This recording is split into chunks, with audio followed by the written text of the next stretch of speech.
Catherine Bernardo nireto kay Dominic Roque. Kung bago ka lang sa channel na ito, huwag kalimutang mag-like, share, comment, and subscribe.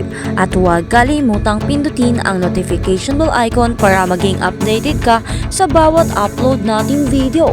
Nagbahagi si Dominic Roque sa kanyang Instagram ng mga ganap sa kalahating bahagi ng Hunyo. May caption itong "Life is good, half of shoot." Ibig sabihin, positibo pa rin ang kanyang pananaw pagkatapos ng hiwalayan nila ng ex na si Bea Alonzo. Makikita sa mga photo ang bonding niya sa kanyang pamilya na pinagkukunan niya di umano ng kanyang lakas at sa kanyang mga katrabaho. Cozy rin ang naging vibe niya kasama ang kanyang aso habang nanonood ng K-drama. Pero ang umagaw ng atensyon ng mga netizens ay ang litrato niya kasama ang kanyang gym buddy na si Catherine Bernardo.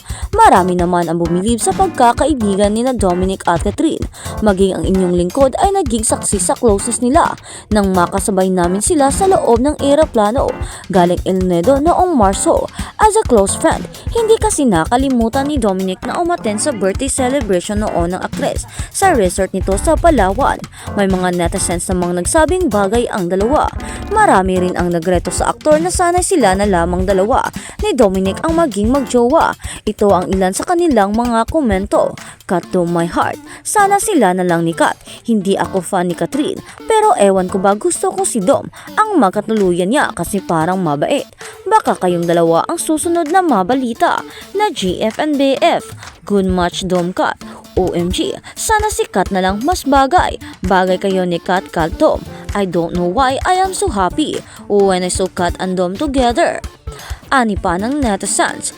At sa kabilang banda naman, David magaling magpakilig kay Barbie. Mahiyain si David Licauco. Madalas pinipili lang ito ang close friends na pwede siyang mag-open up. Say pa ni Barbie, kumpara noong Maria Clara at Ibarra days, malaki raw ang naging improvement ng pambansang Ginoo. Ang isang pang ikinabibilib niya sa aktor ay ang galing daw nitong magpakilig.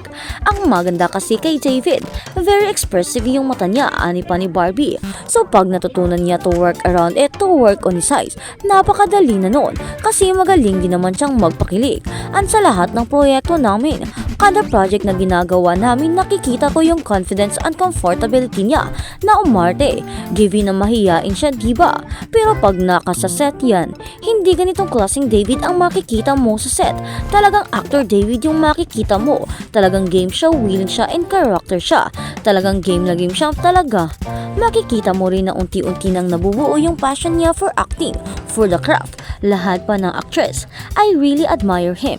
Nakita ko siya sa transformation niya from Heartful Coffee at sa mga sumunod na project niya nakasama ako. Nakita ko iyong growth niya, dugtong pa ni Barbie. Samantala, umalagwa raw ang kanilang tandem sa first movie nila na That Kind of Love. I would say na nag-level up na talaga kami ni David in terms of sophistication. Iyong acting at iyong maturity, pati iyong styling namin, kita ninyo naman, very close to K-drama. Lagi ko ngang sinasabi, ito yung pinaka-sophisticated na ginawa namin, not only in terms of story or characterization, kahit iyong itsura namin. Nag-level up kasi ang taas ng production value ng pelikulang ito. Lahat pa niya. Palabas na ang movie nila sa mga sinihan. Simula sa Hulyo 10 kasama sa cast na AI Tantay, Arlene Molak, Jeff Kaitan, David Ausino, Ivan Carapiet at Kyle Estrada. At sa kabilang balita naman, Trina Candaza may kasamang boylet, nakahanap na ng jowa. Usap-usapan ngayon ng madlang people kung sino nga ba ang lalaki na kasama ni Trina Candaza, ang dating karelasyon ni Carlo Aquino. Nagbahagi kasi ito ng larawan sa kanyang Instagram story kung saan may kasama itong matakad na lalaki na nakasuot ng shades. Kaya naman, nagpapatanong ang mga netizens kung ito na nga ba ang bagong pag-ibig na natagpuan ni Trina matapos ang relasyon nila ni Carlo. Ngunit sa sumunod na update ay tila nalungkot ang ilang netizens dahil tila kapatid lang pala ito ng social media influencer matapos mabasa ang caption, "Are two little bros planning kung ano ang next kalokohan?" Ayon sa caption ni Trina, kalakip nito ay video ng lalaking kasama niya sa naunang IG story nito at ang isa pang lalaki nakuha mula sa tabing dagat. Mabilis naman ang mga netizens na i-check ang Instagram account ng lalaki ay nakulala ito bilang si Harry Chunan. Sa katunayan, ay nirepost rin ito ng IG story ng Inanimity na may caption na, "Where next Ate Trina?"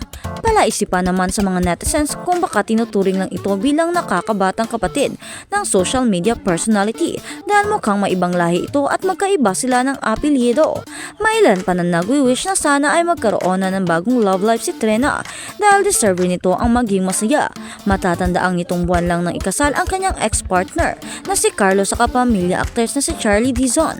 Marami nga ang nalungkot para sa sinapit ni Trina, lalo na't may anak sila ni Carlo at mas nakisimpat siya sa mag-ina. Samantala, wala pa namang paglilinaw na inihahayag si Trina tungkol sa trending picture nila ni Jet. At habang sa kabilang balita naman, Dominic Roque at Pia Alonso, howcho na relihiyon ang dahilan ng paghiwalay ng dating magkarelasyon na sina Bea Alonso at Dominic Roque. Ito ang report ni Ogie Diaz sa kanyang Showbiz Update vlog kasama sina Mama Loy at Tita Jigs na in-upload sa YouTube channel kagabi.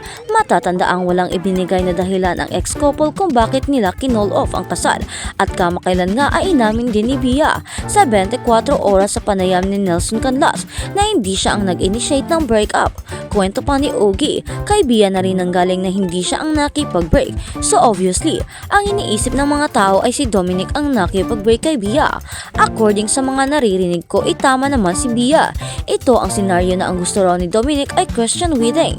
Kino-convince nito ni Dominic si Bea na mag-convert sa Christian. According sa mga naririnig ko, si Bea ay hindi pa siya convinced. So wala pa sa kamalayan ni Bea na mag-convert bilang Christian. Ito naman daw si Dominic ay baka hindi magkatuluyan o magkahiwalay sila kung sakali na hindi pumayag si Bea. So lumabas na hindi pa panahon para kay Bea raw na magpalit ng relihiyon. Kaya nag-call off nga yung wedding at ngayon nga raw si Dominic ay hindi makapayag. So win-win back na ngayon si Bea at si Bea ay nag-decide na wag nang ituloy ang kasal. Ayaw na rin niya. Ito yung mga nakarating na kwento sa akin. Kaya itatanong na lang natin dito sa Showbiz Update. Bea Dominic, totoo ba ito? Kasi mas magandang sa kanila na lang natin marinig ang katotohanan tungkol dito. Sagrado Katoliko si Bea at buo niyang pamilya at sa katunayan ay nagpatayo siya ng maliit na kapilya sa pag-aari nilang Beati Firma Farm na may sukat na ika-16 hektares at matatagpuan sa Iba, Zambales. Alam mo Loy, sa pagkakaalam ko sa farm ni Bea sa Zambales, nagpatayo siya roon ng church. Ipinakita ang mga larawan ng kapilya, Beati Firma Chapel at si Dominic naman base sa pagkakakilala ko ay Christian talaga siya at nasabi rin niya dati sa interview na gusto niya ay Christian wedding. Say pa ni Ogie, sa kasalukuyan, wala pang balita kung nag-uusap pa rin sina Bea at Dominic pero base sa mga larawang ipinost nila sa kanilang social media account ay mukhang nakamove na sila pareho sa kanilang breakup.